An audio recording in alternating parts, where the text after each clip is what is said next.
नमस्कार, मैं दिनेश कांजी न्यूज़ डंका में आपका स्वागत करता हूं। आज हमारे साथ एक विशेष मेहमान है, मुंबई इनकम टैक्स के चीफ कमिश्नर श्री अनिल मिश्र जी। लेकिन आज हम जो उनसे बातें करने जा रहे हैं वो ना इनकम के बारे में है ना टैक्स के बारे में। अनिल जी, वार्तालाप में आपका स्वागत है। नमस्कार। नमस्कार। अनिल जी, मैंने जैसे शुरुआत में कहा कि वार्तालाप के कार्यक्रम में आपसे बात तो करनी है, लेकिन एक ऐसे विषय के बारे में हम लोग बात करने जा रहे हैं जो किसी इनकम टैक्स अधिकारी से बहुत रेयरली जुड़ी हुई होती है। हम बात करने जा रहे हैं साहित्य के बारे में। आपको साहित्य क्षेत्र का पुरस्कार मिला, आपने 6 किताबें लिखी। मैं जानना चाहता हूँ इसकी शुरुआत कब से हुई? लिखने पढ़ने की शुरुआत तो बचपन से हुई। जब मैं करीब 6-7 साल का था तभी से ही कुछ लिखना शुरू मैंने कर दिया था। और मुझे याद है कि मेरे पिताजी मुझे कवि सम्मेलनों में ले जाया करते थे। अच्छा, यानी आपके पिताजी को साहित्य की रुचि थी? उनको साहित्य में बहुत ज़्यादा रुचि थी और आज भी वो जीवित हैं और उन्होंने बहुत अधिक अध्ययन किया है। अच्छा। और बहुत किताबें वो पढ़ा करते थे। तो उनके पढ़ने के क्रम में कभी कभी उन किताबों को ले करके मैं भी पढ़ता था। अच्छा। तो उन्हीं दिनों से ही साहित्य में मेरी दिलचस्पी पैदा हुई। और शायद आपको पता होगा कि उत्तर प्रदेश या पूरे हिंदी क्षेत्र में साहित्य कवि सम्मेलनों की एक बहुत अच्छी परंपरा रही है। तो उसमें जो मंचीय कवि थे उनका सम्मेलन हुआ करता था और वो रात में शुरू होता था, करीब 9-10 बजे के आसपास, और पूरी रात चला करता था। तो मेरे पिताजी उन कवि सम्मेलनों में मुझे ले जाया करते थे और मुझे भी एक जैसे बाल कवि के रूप में वहाँ प्रस्तुत किया जाता था। जो कवि सम्मेलन उसकी शुरुआत होती थी तो शुरू में मुझसे कविताएं पढ़ाई जाती थी। क्या बात। तो एक तरह से शुरुआत कहें तो हमारी वहीं से हुई थी। पहले बार मंच पर किस उम्र में खड़े रहे आप? यही करीब 7-8 साल का था, उसी समय की बात है। और कुछ याद है कौन सी पहली कविता आपने मंच पर कही थी?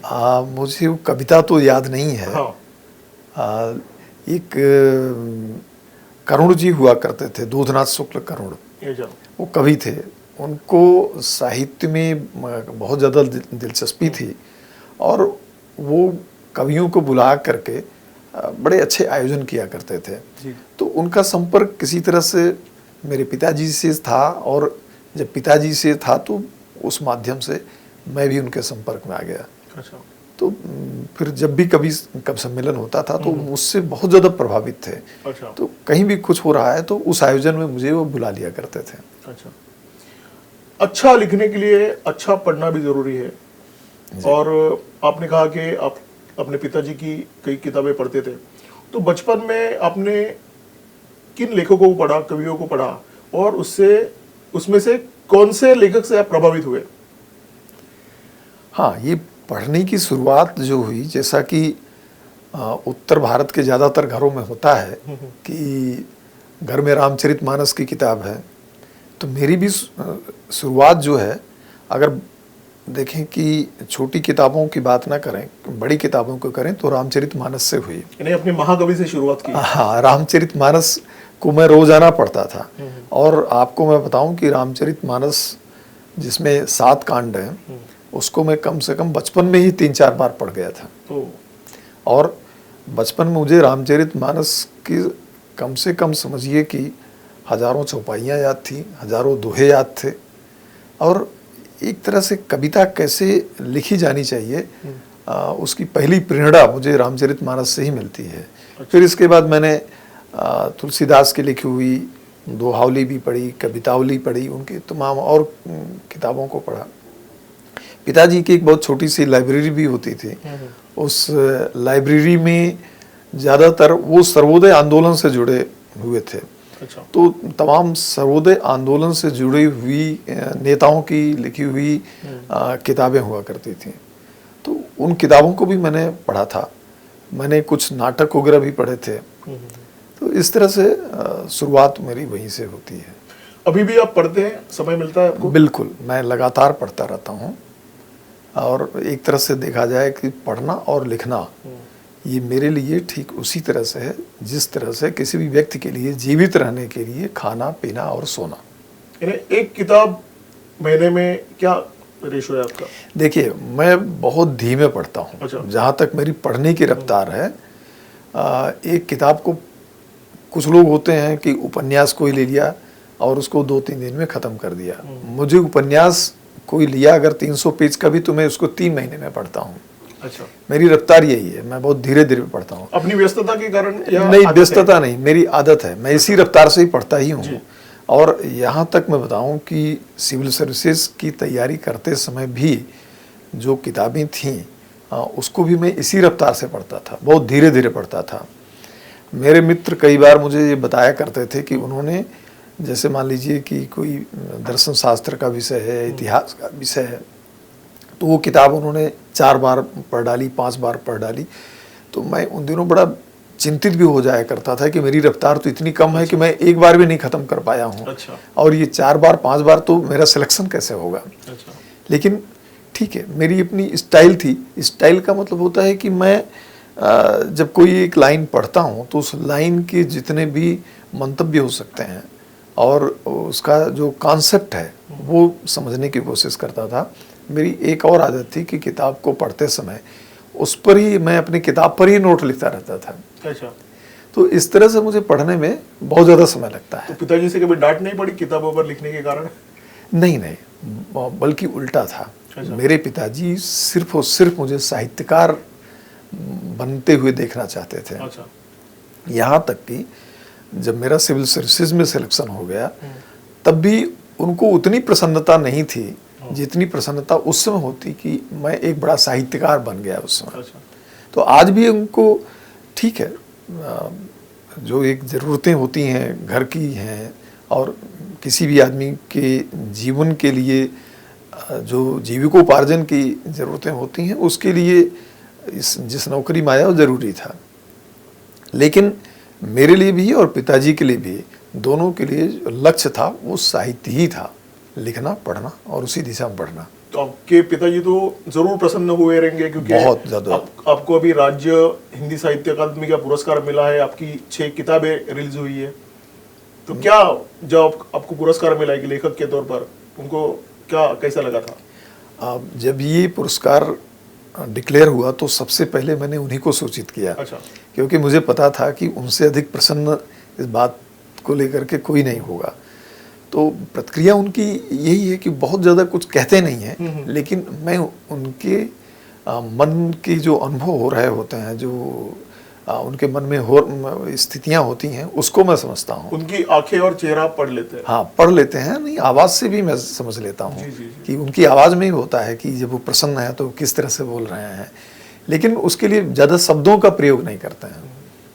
तो प्रसन्नता उनको बहुत ज़्यादा थी। आपकी पहली किताब कब रिलीज हुई, कौन से विषय मेरी पर? पहली किताब 2002 में आई। ये कविता संग्रह था और उस कविता संग्रह का नाम था हम अलख की स्वर अकिंचन। अच्छा। और कविताएं किन विषय पर थी? कविताएं विविध विषयों पर हैं। अच्छा। हाँ, कविता किसी एक विषय पर नहीं है। जैसे कवि एक स्वयं का व्यक्ति भी होता है जिसके तमाम तरह के अनुभव होते हैं। उसका स्वयं का होता है, परिवार का होता है, समाज का होता है और उसके साथ साथ राजनीति से भी वो जुड़ा हुआ होता है। तो वो तमाम विषय हैं जो उसको प्रभावित करते हैं समय समय पर। तो ये कविताएं जो हैं वो तमाम विषयों को लेती हैं। जैसे आपने कहा कि पढ़ने का आपका स्पीड बहुत कम है, लेकिन वैसे लिखने का स्पीड अच्छा खासा है आपका? नहीं, लिखने की भी स्पीड मेरी कम है, वो भी काफ़ी कम है। मैं लेकिन ज़्यादा फिर भी लिखता नहीं हूँ। पिछले 21 सालों में अगर आपने 6 किताबें लिखी है, आपकी व्यस्तता को देखकर मैं बोल रहा हूँ, जी। तो 6 किताबें ठीक ठाक है यानी, और 6 आ सकती है? हाँ, मुझे हमेशा लगता है कि ये 6 नहीं बल्कि 15 होनी चाहिए थी। अच्छा। और लेकिन ये 6 किताबें ही लिख पाया मैं। और हालांकि अभी बहुत सारी किताबें पाइपलाइन में हैं। बहुत सारी दिमाग में भी होंगी? बहुत सारी नहीं, बहुत सारी लिखी गई हैं। अच्छा। लिखी गई हैं, अधूरी हैं, इसलिए वो प्रकाशित नहीं हुई हैं। अच्छा। लेकिन अगले 2-3 साल में कई किताबें आने की उम्मीद है। भूख पर आपकी एक किताब आई थी जिसकी बहुत सारी चर्चा हुई। जी। तो उसके बारे में जरा बताइए दर्शकों हाँ, को। ये कविता संग्रह है। इस कविता संग्रह का नाम है भूखे पेट की रात लंबी होगी। अच्छा। और उसी का एक इस किताब का उपनाम था लेबर चौराहा। मैं अच्छा। थोड़ा सा संक्षिप्त में हम्म, इस शीर्षक के बारे में बताता हूँ किताब का। भूखे पेट की रात लंबी होगी, ये तो सभी को समझ में आता है कि जो भूखा पेट होता है उसकी रात जल्दी कटती नहीं है, लंबी रात होती है। लेकिन ये किस पृष्ठभूमि पर लिखी गई थी, तो इसी नाते उसको मैंने उपशीर्षक में दे दिया है लेबर चौराहा। हर शहर में एक लेबर चौराहा या ऐसा प्लेस जहाँ पर आपको लेबर मिलते हैं काम करने के लिए। तो इलाहाबाद में एक जगह का नाम ही है लेबर चौराहा। अच्छा। तो वहाँ पर सुबह सुबह मैं देखा करता था कि लेबर आते हैं और उनके कॉन्ट्रैक्टर आते हैं, जिस किसी को भी ज़रूरत होती है वहाँ से जा कर के वो लेबर लेके जाता है। तो कुल मिलाकर के मेरी फीलिंग इस तरह से होती थी कि जैसे कोई कमोडिटी परचेज कर रहा है आदमी, लेबर उसी तरह से वहाँ पर परचेज किए जा रहे हैं, इंसान खरीदे जा रहे हैं। ये एक अलग तरीके जो, क्योंकि मानव के लिए जो एक गरिमा का भाव है वो वहाँ से तिरोहित होता हुआ दिखाई पड़ता था, गायब होता हुआ दिखाई पड़ता था। और वो लेबर जो इतनी बड़े निर्माण के कार्य करता है, देश के लिए कर रहा है, लोगों के लिए कर रहा है, समाज के लिए कर रहा है, उसकी स्वयं की स्थिति क्या है। तो ये बात मुझे कचोटती थी। तो मैं इस किताब में भूखी पेट की रात लंबी होगी उसकी प्रतिनिधि कविता है ये। बाकी और भी कविताएं हैं। अच्छा। एक इनकम टैक्स अधिकारी का जो रोल होता है वो लोगों की दृष्टि से कोल्ड ब्लडेड होता है, और एक कवि जब उस भूमिका में काम करता है तो एक कॉन्ट्रडिक्शन की आपको कभी तकलीफ नहीं हुई? कई बार टकराव होता है, इसमें कोई दो राय नहीं है, क्योंकि जो काम हमें करना है और उस काम में जो कानून कहता है उसको तो आपको करना ही पड़ेगा।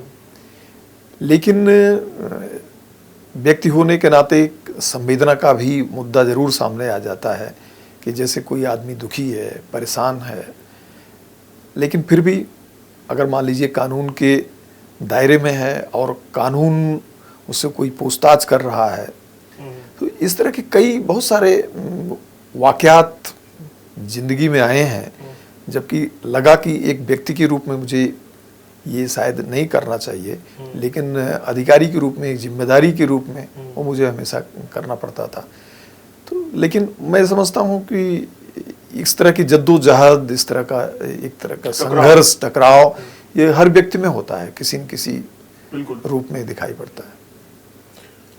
आने वाले समय में आपके किताबों की हाफ सेंचुरी हम उम्मीद कर सकते हैं कि आपसे? किताबों की हाफ सेंचुरी तो मैं बिल्कुल नहीं कह सकता हूँ, क्योंकि मैंने आपसे शुरू में कहा कि मैं पढ़ता भी धीमे हूँ और लिखता भी धीमे हूँ, तो उसके हिसाब से तो बहुत ही मुश्किल है।